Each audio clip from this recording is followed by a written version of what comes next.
Herzlich willkommen im nächsten Modul unseres Online-Kurses der 5 Wege zu mehr Gewinn. In diesem Modul beschäftigen wir uns nun endlich mit der Gewinnung von neuen Interessenten für dein Produkt oder für deine Dienstleistung. Das wird dein neuer Marketingplan. Und Marketing heißt, dein Angebot im Markt bekannt zu machen und Aufmerksamkeit auf dich zu ziehen. Dafür investierst du Geld, dein Marketingbudget. Und man könnte sogar sagen, du kaufst dir damit zukünftige Kunden mit dieser Investition ins Marketing. Ja, klingt jetzt ein bisschen blöd, Kunden kaufen. Eigentlich kaufen ja die Kunden bei dir. Aber es ist wirklich so. Wichtig ist, dass du dein Geld nicht falsch investierst, dein Marketingbudget nicht falsch investierst. Das wäre nämlich der Fall, wenn du keine oder nur wenige Kunden mit deinem Marketing gewinnen würdest. Also stell dir mal vor, du steckst 100 € in Werbung und bekommst einen Kunden. Dann kostet dich dieser eine Kunde 100 €, bevor du irgendetwas mit ihm verdienst.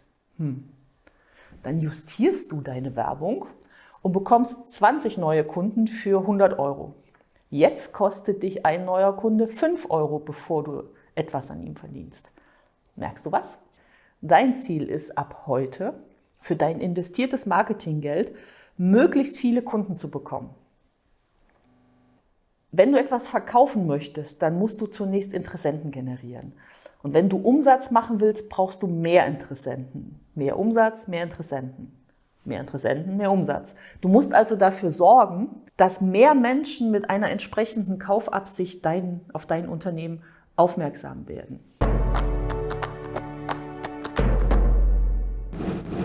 Miss also zunächst, wie viele Interessenten du derzeit hast. Frag potenzielle Kunden am Telefon oder persönlich, wie sie auf dich aufmerksam geworden sind. Und wenn du keine handfeste Grundlage hast, dann kannst du nämlich auch keine fundierte Entscheidung treffen. Das heißt, du musst wirklich erst wissen, wie die Kunden zu dir gekommen sind, durch welche Werbemaßnahme, damit du auch in Zukunft sinnvoll investierst. Kunden können nämlich über verschiedene Kanäle auf dich aufmerksam geworden sein. Und es ist demnach auch schwierig zu beurteilen, wie effektiv dann diese unterschiedlichen Werbemaßnahmen sind. Hier ist es nützlich, mit einer simplen Strichliste zu arbeiten, in der alle Wege drin sind, wie potenzielle Kunden auf dich gekommen sind. Also, stell jedes Mal, wenn jemand etwas bei dir kauft, die Frage, übrigens, wie sind Sie denn auf uns aufmerksam geworden? Also niemand wird ein Problem damit haben, dir diese Frage zu beantworten. Und dann machst du einen Strich in deiner Liste, ist altmodisch, geht aber schneller und ist effektiv. Und behalte das für eine ganze Weile bei und sorge dafür, dass dein Team das genauso macht. Also wenn du ein Team hast, dann gib denen auch einen Zettel an den Schreibtisch, die sollen immer eine Strichliste führen, wenn jemand anruft, der Interesse hat, wie er denn auf euch gekommen ist. Und so nach 2, 3, 4 Wochen hast du eine Menge an Informationen, eine Datenbasis, aus der kannst du dann ein Resümee ziehen. Und dann weißt du und hast einen Überblick darüber, wie du deine Interessenten bisher generiert hast. Außerdem weißt du auch, wie viele Interessenten an welchen Tagen pro Woche sich gemeldet haben. Und du könntest sozusagen auch sehen, welche Rückschlüsse du auf deine bestehenden Maßnahmen treffen kannst. Du wirst ziemlich überrascht sein, was diese Methode an Erkenntnissen bringt.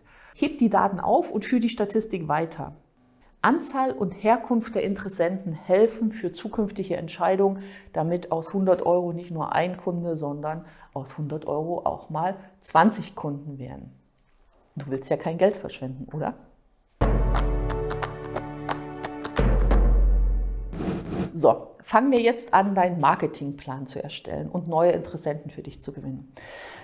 Nachdem du die Strichliste bzw. die Statistik über deine Interessenten erstellt hast, solltest du nur ein klares Bild haben, wie diese auf dein Unternehmen aufmerksam geworden sind. Du hast die Möglichkeit, vorhandene Maßnahmen weiter zu verbessern oder eben mal neue auszuprobieren. Wir von Action Coach nutzen dabei das Format vom 10x10 Marketing. Also in 10 Bereichen kann man 10 verschiedene Strategien anwenden. So ein 10x10 Marketingplan kann so aussehen. Ladet euch den Plan runter und tragt ein, was ihr bisher schon macht oder was ihr bisher schon nutzt. Ich habe dir in diesem Plan mal hier an der Seite schon 10 verschiedene Bereiche vorgegeben, die für die meisten Unternehmen zutreffen. Und in jedem dieser Bereiche werden wir jetzt Maßnahmen definieren, die zu dir, zu deinem Unternehmen, zu deinem Produkt oder zu deiner Dienstleistung passen. Kommen wir nun zu den Möglichkeiten für Interessentengenerierung. Aber Achtung, nehmt euch maximal 3 Strategien oder Ideen vor, die ihr wirklich umsetzt. Testet und messt die Ergebnisse und dann tauscht eine Strategie aus, aber fokussiert euch immer nur auf maximal 3 Ideen. Alle kommenden Ideen habe ich mit meinen Kunden in verschiedenen Bereichen schon getestet und sie funktionieren. Der schnellste Weg zu mehr Sichtbarkeit ist heutzutage Social Media, beziehungsweise alles, was im Internet veröffentlicht ist. Wir nennen das Online-Marketing. Und dazu gehören die folgenden Maßnahmen. Zum einen ist das deine Webseite, das ist die digitale Visitenkarte. Achtet darauf, dass euer Angebot so dargestellt ist, dass der mögliche Interessent sich bzw. sein Problem erkennt und in eurem Produkt die Lösung findet. Der Aufbau eurer Webseite ist von großer Bedeutung. Es geht nicht in erster Linie um euch, sondern um euer Produkt. Eure Webseite seid nicht ihr, sondern eure Webseite ist deine Firma, dein Produkt. Veröffentlicht Beiträge auf LinkedIn, Facebook, Instagram und Co. Am Ende des Kurses findet ihr eine Bücherliste und da empfehle ich euch ein Buch, das den Aufbau eines guten Blogbeitrages, eines guten Social-Media-Beitrages sehr gut beschreibt. Haltet euch an diese Blogpost-Anatomie und ihr habt Erfolg mit euren Social-Media-Beiträgen. Das alles ist dazu da, mehr Reichweite zu generieren und bekannter zu werden. Kleiner Tipp: Vernachlässigt das Google My Business Profil nicht. Das machen sehr, sehr viele, habe ich festgestellt von meinen Kunden. Google My Business gibt dir ein Profil, das kostenfrei ist und das in den Google-Suchergebnissen immer angezeigt wird. Je mehr Infos im Profil sind, je mehr Bilder, je mehr Beiträge, Texte, Angebote, desto besser wird das in Google angezeigt, wenn jemand nach so etwas googelt. Wenn ihr eure Social-Media-Beiträge auch dort veröffentlicht, bekommt ihr eine größere Reichweite und das auf alle Fälle kostenfrei. Und wenn ihr Kunden bittet, bei Google eine Bewertung zu hinterlassen, bekommt ihr auch noch mehr Aufmerksamkeit bei potenziellen Interessenten. Also je besser dieses Google My Business Profil gepflegt und aktuell gehalten ist, desto besser für euch. Die Art und Weise, wie du mit Interessenten interagierst, macht auch einen Unterschied. Also wenn ihr auf Likes und Kommentare reagiert und in Interaktion mit euren Interessenten oder Kunden geht, dann werdet ihr als Produkt oder als Firma wahrgenommen und baut so eine Beziehung auf. Und sind wir ehrlich, gute Beziehungen zu Kunden sind ein Garant für dauerhaften Umsatz. Andere Idee: Werde Mitglied in einer Facebook-Gruppe zu deinem Thema und diskutiere mit. Also zeige, dass du ein Experte bist. Such dir Businessgruppen, geh bei Xing oder bei LinkedIn in bestimmte Gruppen rein und zeige, dass du ein Experte bist, dem man vertrauen kann. Bedeutet Reichweite, Vertrauen, Interessenten, Kunden. Vielleicht hast du aber auch Lust, einen eigenen Imagefilm über dein Unternehmen zu drehen oder drehen zu lassen. Ein Video zeigt mehr Emotionen als ein Text auf einer Webseite. Und sind wir ganz ehrlich, die Menschen werden immer bequemer und Video schauen ist für viele einfacher als lange Texte zu lesen. Nutzt diese Möglichkeit, Interessenten zu generieren über Videobotschaften. Du kannst auch regelmäßig Newsletter schreiben. Du kannst dir Adressen kaufen, die deiner Zielgruppe entsprechen. Und wie man einen guten Newsletter schreibt, der nicht aussieht wie ein Newsletter und wie der aufgebaut wird und woran man denken sollte, damit er gut ankommt, das kannst du auch nachlesen, denn in diesem Kurs befindet sich eine Checkliste und weitere Anleitungen zum Download über das Schreiben des perfekten Newsletters. Und natürlich kannst du auch bezahlte Werbung in sozialen Medien schalten. Das ist wesentlich günstiger als klassische Werbung im TV oder im Radio und vor allem du kannst die Zielgruppe viel besser eingrenzen. Egal, ob das eine regionale Zielgruppe ist oder ob du deine Zielgruppe nach demografischen Merkmalen clusterst, was auch immer es ist, du kannst sehr zielgerichtet für weniger Geld klassisch werben. Eine weitere Idee: Je nachdem, was du verkaufst, gib Interviews oder lade befreundete Unternehmer zu Interviews ein, wo ihr über dein Thema sprecht. Egal, was dein Angebot ist, es kann sehr viel bringen. Und das Gleiche gilt natürlich auch für Podcasts, wesentlich aufwendiger, aber du kriegst Reichweite und Interessenten. Viele Unternehmen setzen auf einen eigenen YouTube-Kanal. und veröffentlichen regelmäßig Videos. Ich halte das für sehr, sehr clever, denn YouTube löst gerade Google ein Stück weit als Suchmaschine ab. Ihr könnt aber natürlich auch nach eBay oder eBay Kleinanzeigen gehen. Auch das bringt Reichweite. Für bestimmte Bereiche ist das sogar extrem sinnvoll, weil sich weniger Wettbewerber dort tummeln. Also, das waren die neuen Online-Marketing-Medien, mit denen man hauptsächlich arbeiten kann. Es gibt aber noch wesentlich mehr. Ich will auch nicht vergessen die klassischen TV- oder Radiowerbung. Auch das macht Sinn, wenn ihr langfristig einen Markenaufbau plant. Also, je nachdem, was euer Ziel ist, was euer Produkt ist, nehmt im Workbook diese Liste der Strategien zur Gewinnung von Interessenten und geht da nochmal durch, ob etwas für eure spezielle Kategorie dabei ist.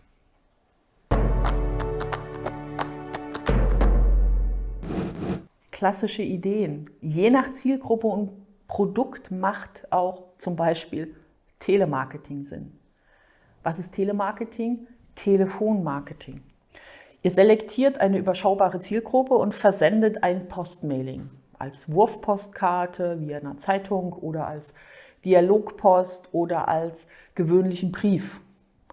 Und wenn ihr es als Brief schickt oder als Dialogpost, dann wisst ihr auch, an wen ihr es geschickt habt und könnt ihr nachtelefonieren, und zwar aktiv. Ihr könnt nachtelefonieren, direkt verkaufen oder ihr vereinbart einen persönlichen Termin, um euer Produkt vorzustellen. Altmodisch, funktioniert aber. Und so nach und nach wechseln wir dann so von diesen Online-Themen über das Telemarketing hin zu einem klassischen Offline-Marketing. Und ganz klassisch beginnen wir dann mit PR, Public Relations. Ich meine damit Pressemitteilungen, Interviews, Berichte in Zeitungen, Zeitschriften oder Fachjournalen. Du steuerst, was über dich und dein Unternehmen, deine Dienstleistung berichtet werden soll. Du stellst Geschichten, Bilder und Hintergrundinfos zur Verfügung und Journalisten bringen das in ihre Medien. Kostenfrei kannst du deine Pressemitteilungen in OpenPR oder ähnlichen Portalen online einstellen. Und dann hast du eine nationale Reichweite und Journalisten können darauf zugreifen. Allerdings macht das auch Sinn, lokale Redakteure zu kennen, um mit denen in Kontakt zu sein. Beziehungen schaden ja nur dem, der sie nicht hat. Und wenn du weißt, wer lokal in deinem Radio ein Moderator oder Redakteur ist und wenn du weißt, wer in deiner Tageszeitung der entsprechende Redakteur für deinen Fachbereich ist, dann kannst du mit denen direkt in Kontakt treten und kriegst regelmäßig Presseinfos. Die IHK kann ein gutes Medium sein. Also auch den Redakteur der IHK-Zeitung zu kennen, ist sehr, sehr sinnvoll, wenn es darum geht, Interessenten zu gewinnen. Klassische Werbung kann man natürlich auch mit anderen Dingen machen. Habt ihr schon mal Baugerüste gesehen, die Banner haben? Du kannst an Baugerüsten, die länger stehen, auch mit deinem eigenen Unternehmen werben. Du kannst auf Taxis Werbung machen oder du kannst in Einkaufszentren Plakate aushängen und Werbung machen. Oder ganz coole Idee, schau mal, ob es in eurem Ort leerstehende Geschäfte gibt und macht einen Deal mit dem Vermieter. Solange dieses Geschäft noch leer steht, ist auch das Schaufenster leer und vielleicht könnt ihr dieses Schaufenster temporär günstig mieten und darin für euch und eure Dienstleistung werben. Ach, und lasst dein Auto beschriften. Nichts ist so einfach, als mit dem eigenen beschrifteten Auto zu werben. Das ist total wichtig und wird immer oft unterschätzt. Klassische Wege, alles, was gedruckt wird. Visitenkarte ist ein Printmedium zum Interessenten generieren. Du kannst deine Visitenkarten auslegen, du kannst sie übergeben, du kannst sie in Geschäften auslegen, du kannst Flyer drucken, du kannst Broschüren erstellen, bis hin zu Anzeigen in Zeitungen oder Fachjournalen. Je nach Zielgruppe und Produkt kommt ihr daran nicht vorbei. Und manchmal macht es sogar Sinn, Flyer in Briefkästen zu werfen oder in der Fußgängerzone zu verteilen. Gerade wenn du ein Restaurant bist, macht das Sinn. Außerdem braucht es immer echte Menschen mit echten Erfahrungen. Also nutzt Empfehlungen und Rezensionen für euch als Werbung. Fragt jeden eurer bestehenden Kunden nach einer Bewertung auf Google oder für eure Webseite als Text oder vielleicht auch als kleines Handyvideo. Echte Erfahrungen kannst du allerdings auch bei Vorträgen, Seminaren oder Workshops unter Beweis stellen und damit Interessenten gewinnen. Das ist ähnlich wie Netzwerken. Geh dorthin, wo deine Lieblingszielgruppe sich regelmäßig trifft. Nutze Business-Netzwerke, Stammtische oder Veranstaltungen, um sichtbarer zu werden. Trau dich ins Rampenlicht. Na, habt ihr eure neuen 3 Ideen schon aufgeschrieben? Ich habe eine Liste mit meinen Kunden in den letzten 4 Jahren ausprobiert. Und wenn ihr da noch Anregungen braucht, schickt mir eine kurze E-Mail. Wir finden mit Sicherheit auch für euch die passenden Marketingmaßnahmen, damit ihr mehr Interessenten generiert. So, jetzt geht's ans Arbeiten. Welche Strategien habt ihr bisher ausprobiert? Tragt sie in diesen 10x10 Marketingplan ein. Und mit welchem Erfolg? Und welche 3 Strategien wollt ihr ab morgen ausprobieren? Geht ins Workbook und schaut euch diese Seite an. Das Wichtigste aber ist, testen und messen und danach justieren. Nehmt euch jetzt die Zeit, arbeitet diese Module in eurem Workbook nach. Wir sehen uns dann im nächsten Modul, aber nicht schummeln. Ihr solltet erst eure Hausaufgaben machen, bevor ihr ins nächste Modul reingeht. Ach ja, und jetzt geht es erstmal weiter zum Quiz für dieses Modul.